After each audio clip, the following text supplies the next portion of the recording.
ओम अज्ञानतिमिरन्धस्य ज्ञानाञ्जनशलाकया चक्षुरुन्मिलितं येन तस्मै श्रीगुरुवे नमः।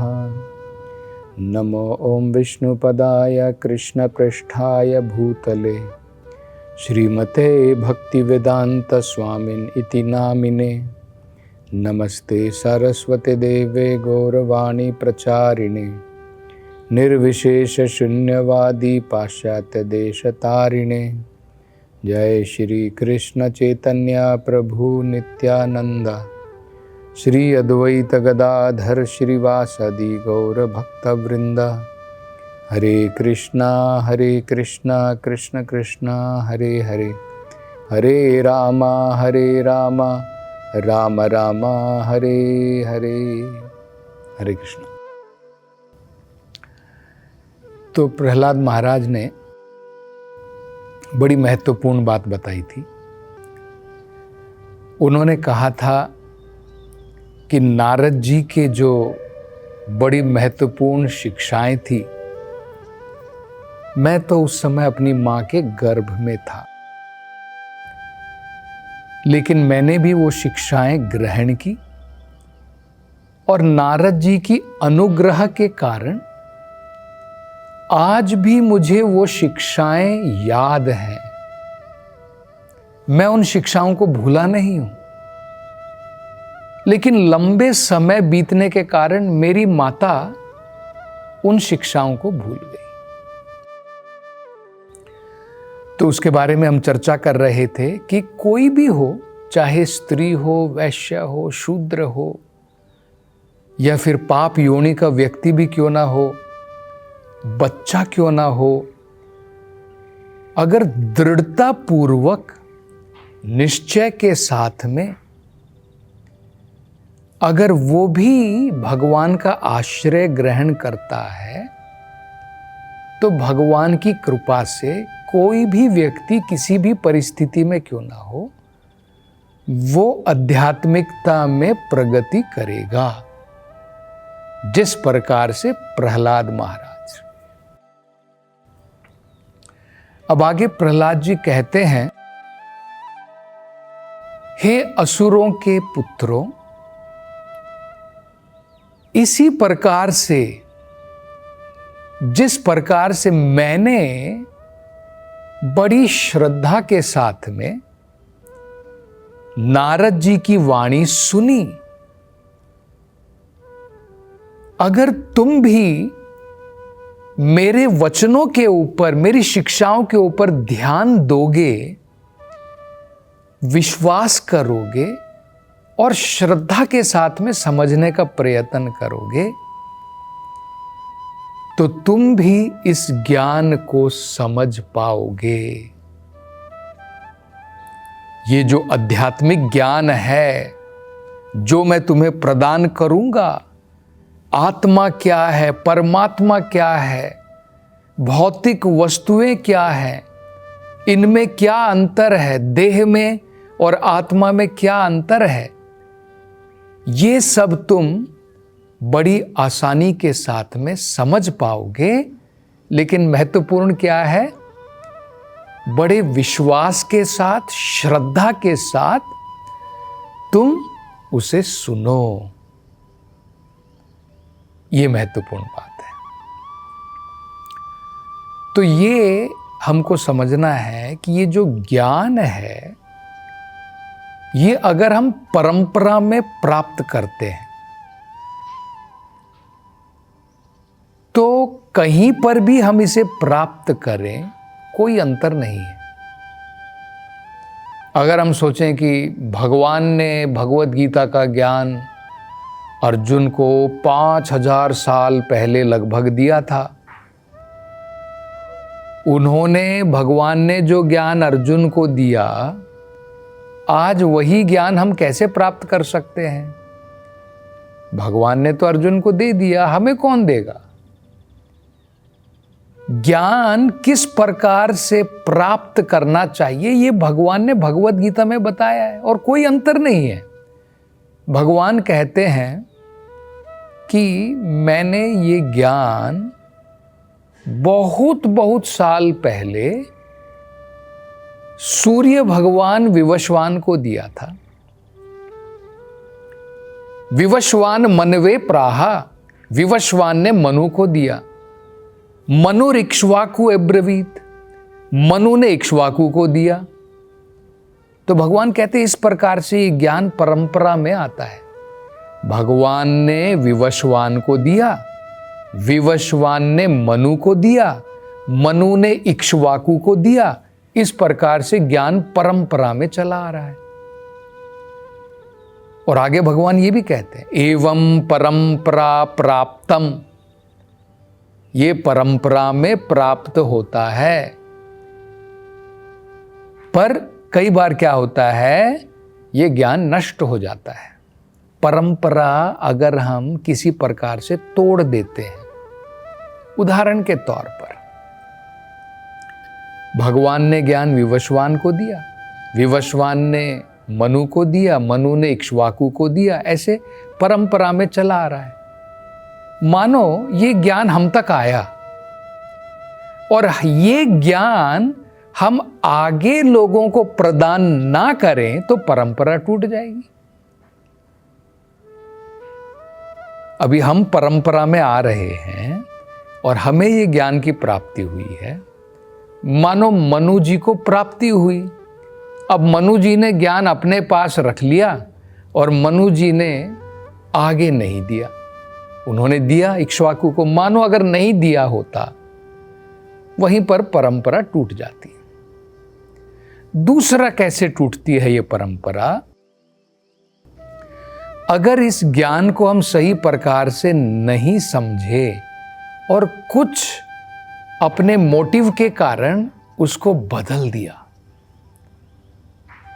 मान लीजिए भगवान ने कहा सर्वधर्मान परित्यज्य मामेकं शरणं व्रजा, मन मना भव मद भक्तो मद्याजी माम नमस्कुरु। भगवान कह रहे हैं हमेशा मुझे अपने मन में रखो। और अगर कोई व्यक्ति मान लीजिए उसने ये ज्ञान सुना है लेकिन उसमें वो बदलाव कर देता है, चेंज कर देता है उसके अर्थ में, वो कहता है भगवान जब यहाँ पर कह रहे हैं मन मना भवा, भगवान कृष्ण कह रहे हैं कि मुझे अपने मन में रखो, मेरे भक्त बनो। तो ऐसा हम लोग देखते भी हैं, ये रियलिटी में है। लोग भगवत गीता के ऊपर अपनी मनमानी टिप्पणी करते हैं। जैसे किसी ने कहा है, एक टीकाकार ने भगवत गीता पे टिप्पणी करते हुए लिखा है, अरे भाई ये कुरुक्षेत्र कोई असली जगह नहीं थी, ये काल्पनिक जगह मात्र है। ये पांडव और कौरव कोई असली नहीं थे, ये सब काल्पनिक कैरेक्टर हैं। ये अपनी टिप्पणी, अब देखिए भगवान, अगर आप भगवत गीता में देखिए वहां पे तो क्लियरली कहा है धर्म क्षेत्र कुरुक्षेत्र। ये कुरुक्षेत्र में जो युद्ध हुआ था वहां पर भगवत गीता बताई गई थी, कहां से काल्पनिक हो गई। आज भी अगर आप जाते हैं तो कुरुक्षेत्र जगह आप देख सकते हैं। तो ये अगर लोग ज्ञान में अपना कुछ एडिशन कर देते हैं, जोड़ देते हैं या कुछ घटा देते, सब्ट्रैक्शन कर देते, नहीं ये ठीक नहीं है, ये निकाल दो, तो परंपरा टूट जाती है।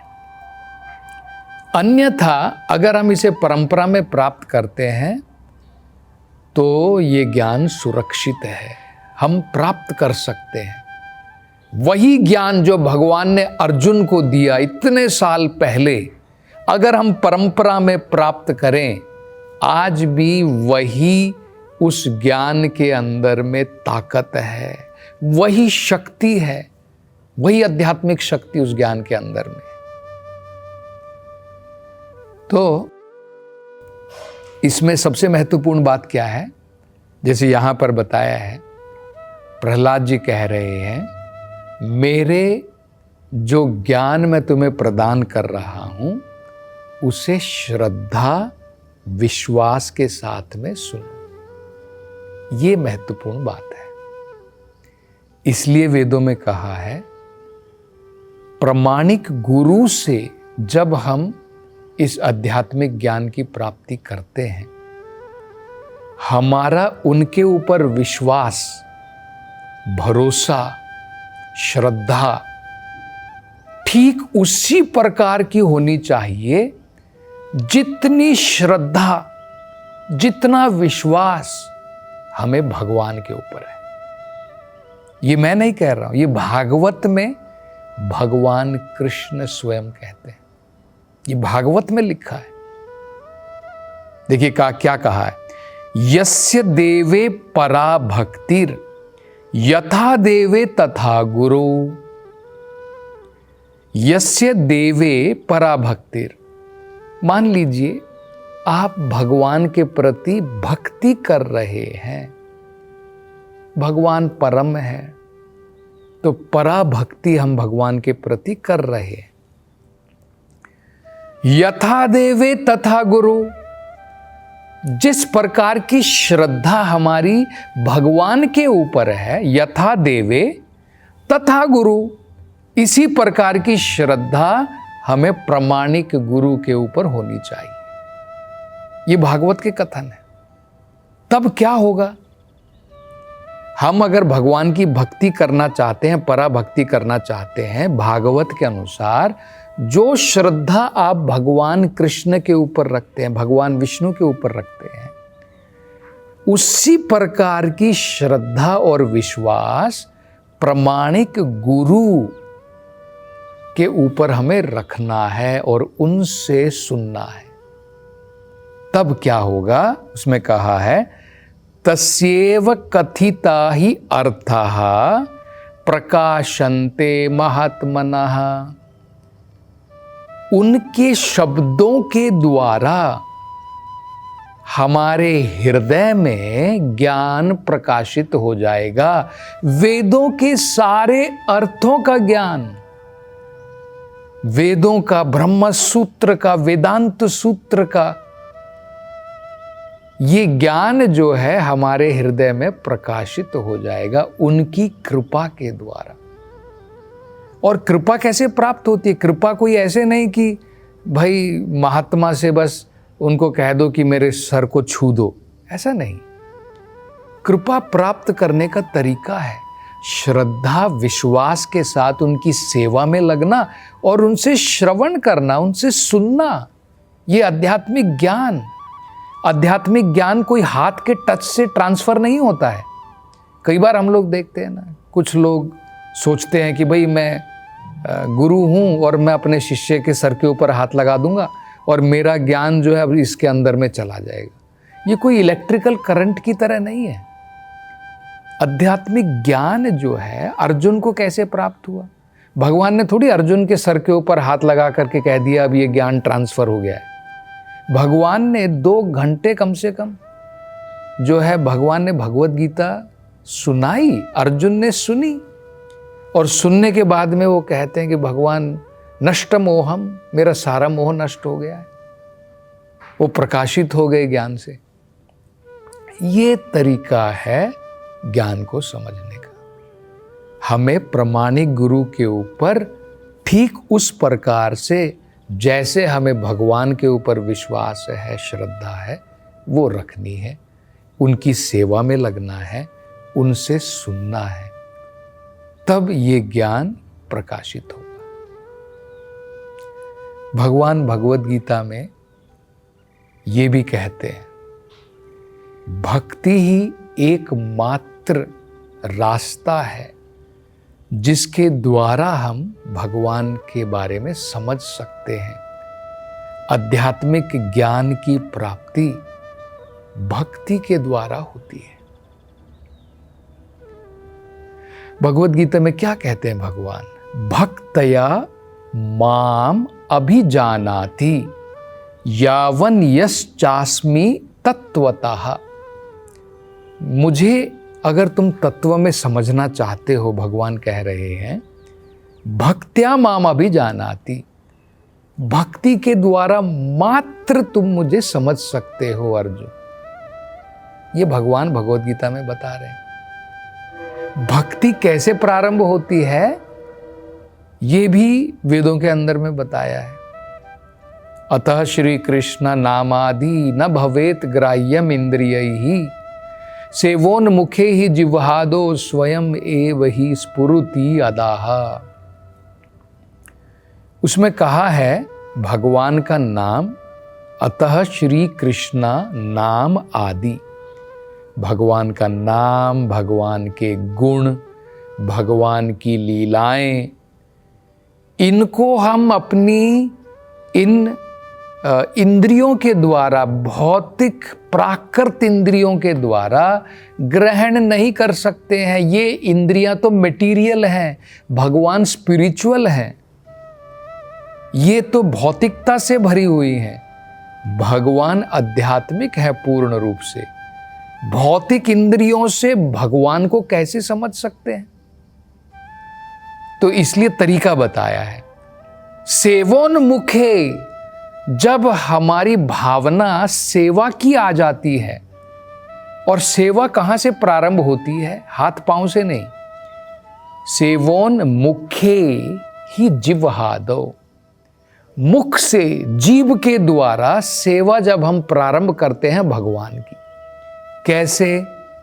जीभ के दो कार्य हो गए, एक शब्द बोलने का, उच्चारण करने का, और दूसरा कुछ स्वाद चखने का। जब इस जीभ के द्वारा हम भगवान का नाम का उच्चारण करते हैं, भगवान के नाम का जप करते हैं, कीर्तन करते हैं और भगवत प्रसाद ग्रहण करते हैं, इस सेवा भावना के द्वारा स्वयं एव ही स्फुरति अदाह, भगवान अपने आप को प्रकाशित कर देंगे हमारे सामने। ये तरीका है। यही प्रहलाद महाराज जो है बता रहे हैं। और आगे अब वो क्या बताते हैं, इसकी चर्चा हम अगली कथा में करेंगे। हरे कृष्ण।